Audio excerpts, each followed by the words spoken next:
આજે આપણે બનાવવાના છે તે રીતે આપણે છે તે ગુંદાનું છે લસણિયા ગુંદાવાળા સંભારો બનાવવાના છે. તો તે હું તમને બતાવું છું કઈ રીતના બનાવે છે તે. અને છે તે બીજી વાત કે જે મારી ચેનલનું નામ હતું અશોક સાવડા તેને છે તે ફેરવી નાખ્યું છે અને તે છે તે નમ્રતા ગુજરાતી કિચન કરેલું છે. તો તે ચેનલને સબસ્ક્રાઈબ પણ કરી દેજો અને લાઈક કરી દેજો અને કોમેન્ટમાં બતાવજો કે તમને આ રેસીપી કેવી લાગી છે તે. આજે આપણે છે તે લસણિયા છે તે ગુંદા બનાવવાના છે આ રીતના. તો તે ગુંદા છે તે આપણે આ રીતના આપણે ગુંદા લઈ લીધા છે, કેમ કે અત્યારે તેની ગુંદાની સિઝન નથી છતાં પણ તે માર્કેટમાં મળતા હોય છે. તો તે ગુંદામાંથી આપણે લસણિયા ગુંદા આપણે કઈ રીતના બનાવવા તેનો સંભારો તે હું તમને બતાવવાનું છું, જેથી કરીને બ્લોગમાં કન્ટિન્યુ રહેજો. તો આપણે છે તે પહેલાં છે તે લસણને છે તે આપણે ખાંડી નાખશું. તો આ રીતના આપણે છે તે લસણને પહેલાં તો ખાંડી નાખીએ સાવ.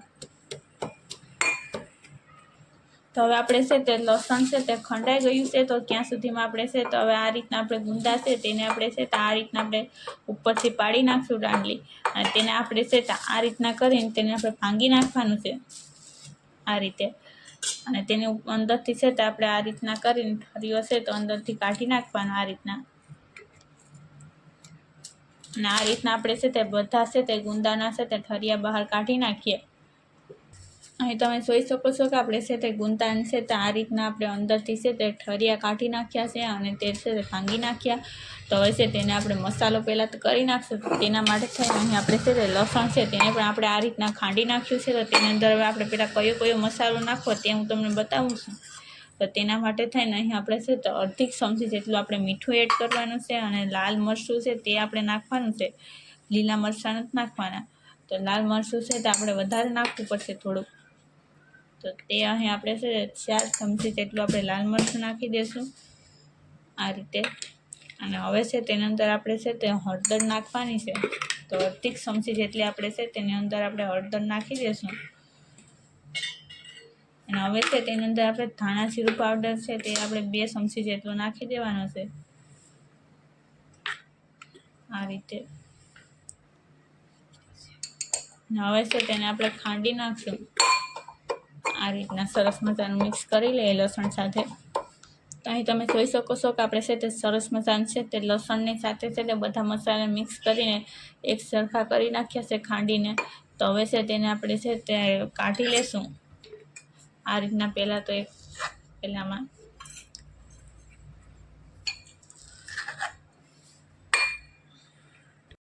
તો અહીં તમે જોઈ શકો છો કે આપણે છે તે કાઢી નાખ્યો છે મસાલો છે તે. તો હવે છે તેને આપણે છે તે ગુંદા ભરવાના છે. તો ગુંદાને કઈ રીતના ભરવા તે હું તમને બતાવું છું, કેમ કે લસણિયા ગુંદા છે એટલે તેની અંદર આપણે કોઈ પણ પ્રકારનો લોટ નથી નાખવાનો, આમનામ જ ભરવાના છે લસણવાળા. તો અહીં તમે જોઈ શકો છો કે આપણે છે તેને ભરી દીધા છે. હવે આ રીતના આપણે બધા છે તે ભરી નાખીએ ગુંદા. તો અહીં તમે જોઈ શકો છો કે આપણે છે તે બધા છે તે ગુંદાની અંદર ભરી દીધા છે લસણને મસાલો તે. હવે તેને આપણે છે તો વઘાર કરવાનો છે. તો કઈ રીતના કરવો તે સંભારો તે હું તમને બતાવું છું. અહીં તમે જોઈ શકો છો કે આપણે તપેલી છે તે મૂકી દીધી છે. તો ગેસ ઉપર છે તેની અંદર આપણે તેલ નાખી દઈશું, કેમ કે આની અંદર તેલ વધારે હોય છે આ સંભારામાં. આ રીતના આપણે છે તે 4 થી 5 મોટા ચમચા જેટલું આપણે તેલ તેમાં નાખી દેવાનું આ રીતે. હવે તેલને આપણે ગરમ થવા દઈશું. અહીં તમે જોઈ શકો છો કે આપણું તેલ છે તે ગરમ થઈ ગયું છે. તો તેની અંદર અહીં આપણે છે તે મોટી 1 ચમચી જેટલી આપણે છે તે રાઈ નાખવાની છે આ રીતના. અને તેને કકડવા દઈએ પહેલાં સારી રીતે. અહીં તમે જોઈ શકો છો રાઈ કકડી ગઈ છે. તો તેની અંદર આપણે તલ નાખી દઈશું.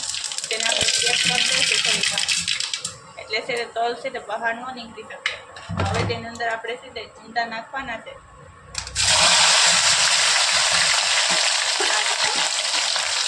હવે તેને આપણે મિક્સ કરી લઈએ પહેલાં એક વખત તેલ સાથે.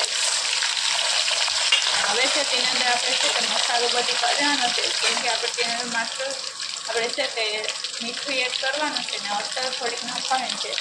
તો તેની અંદર આપણે છે તો અડધી ચમચી જેટલી આપણે હળદર નાખી દઈશું.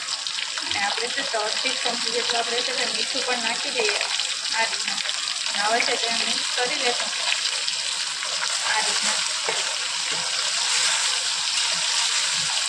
કે આ રીતના તમે લસણિયા ગુંદા છે તમે સંભારો ક્યારેય નહીં બનાવજો તો ચોક્કસ બનાવજો. હવે છે તેની અંદર આપણે છે તે પાણી નાખવાનું છે થોડુંક એવું. તો અહીંયા આપણે છે તે આ પાણી નાખી દઈશું. કેમ કે જે પાણીમાં છે આપણે આ મસાલો આપણે જેનો કર્યો હતો તેની અંદર આપણે પાણી નાખીને આપણે નાખવાનું છે મસાલાવાળું. હવે તેને આપણે છે તે ચડવા દઈશું. એક વખત હલાવી નાખીશું થોડી વાર આ રીતે. હવે તેને આપણે છે ઢાંકણ આપણે છે તે પેક કરી દઈશું આ રીતે અને તેને ચડવા દઈએ ગેસની ફ્લેમ મીડિયમ રાખીને. તો અહીં તમે જોઈ શકો છો કે આપણે થોડી વાર માટે થઈને આપણે છે તેને આપણે 5 મિનિટ માટે આપણે તેને ઢાંકણ પેક કરીને રાખીશું. તો હવે છે તેને આપણે છે તેની ઉપર છે તો આપણે હવે છે તો આ રીતના આપણે પાણીની ડીશ અથવા પ્લેટ કે કોઈ પણ વસ્તુ રાખી દેવાની ભરીને અને તેને હવે આ રીતના આપણે ચડવા દેવાના છે. એવું લાગે તો વચ્ચે વચ્ચે છે તે હલાવતા જશું. એટલે છે તે આપણા છે તે 15 મિનિટની અંદર છે તે આપણે છે તે બફાઈ જશે, મતલબમાં કે ચડી જશે આપણો સંભારો. આ રીતના ગેસની ફ્લેમ મીડિયમ રાખીને કરવાનો છે. તો અહીં તમે જોઈ શકો છો કે આપણે છે તે 15 મિનિટ જેવું થઈ ગયું છે. તો આપણે છે તે અંદર આપણે છે કે સંભારો સડી ગયો હશે. અહીં તમે જોઈ શકો છો કે આપણો સંભારો છે તે સડી ગયો છે. કેવો સરસ મજાનો છે તો આપણો સંભારો થઈ ગયો છે એકદમ. કેમ કે તમને હું બતાવું છું આ રીતના. અહીં તમે જોઈ શકો છો આ રીતના કરીએ છે તો છે તે એકદમ છે તે ઓછો છે એટલે છે પરફેક્ટ આપણા ગુંદા છે તે સડી ગયા છે. તો અહીં છે તેને આપણે નીચે ઉતારી લઈશું. ગેસને હવે આપણે ઓફ કરી દઈએ અને આ રીતના તમે પણ ચોક્કસ બનાવજો. તો તમે જોઈ શકો છો આપણે તેને નીચે ઉતારી લીધા છે. તો હવે છે તેને આપણે એક પ્લેટની અંદર અથવા એક ડીશની અંદર કાઢી લેશું સંભારાને આ રીતે. કે એકદમ ટેસ્ટી એવો આપણો છે તે સંભારો છે તે બને છે. આને તમે છે તે રોટલી સાથે છે, રોટલા સાથે છે, પરોઠા સાથે પણ તમે તેને સર્વ કરી શકો છો સંભારાને. અને આ રીતના સંભારો હોય છે તો શાકની પણ જરૂર નથી પડતી. અને આ છે તે લસણિયા છે તે લસણિયા ગુંદાનો સંભારો કહેવામાં આવે છે આને. તો આ રીતના આપણે કાઢી લઈએ બધા ગુંદાને. તો અહીં તમે જોઈ શકો છો કે આપણે છે તે આ રીતના છે તે આપણે સંભારો છે તે કાઢી લીધો છે એક પ્લેટમાં. તો હવે તેની ઉપર આપણે છે તે ધાણા છે તે લગાવી દઈશું. કેમ કે ધાણા ન નાખો તો પણ ચાલે, પરંતુ આપણે છે તે ગરમ હોય છે ત્યારે ધાણા નાખીએ છીએ તો તેને ફ્લેવર છે તે એકદમ સારું આવે છે.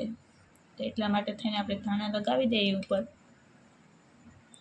અને આ છે તે સંભારો નાના મોટા બધાનો ફેવરિટ બને છે. તો તમે ચોક્કસ બનાવજો અને નવા હોય તો ચેનલને સબસ્ક્રાઈબ કરી દેજો અને કોમેન્ટમાં જરૂરથી બતાવજો તમને આ રેસીપી કેવી લાગી છે તે.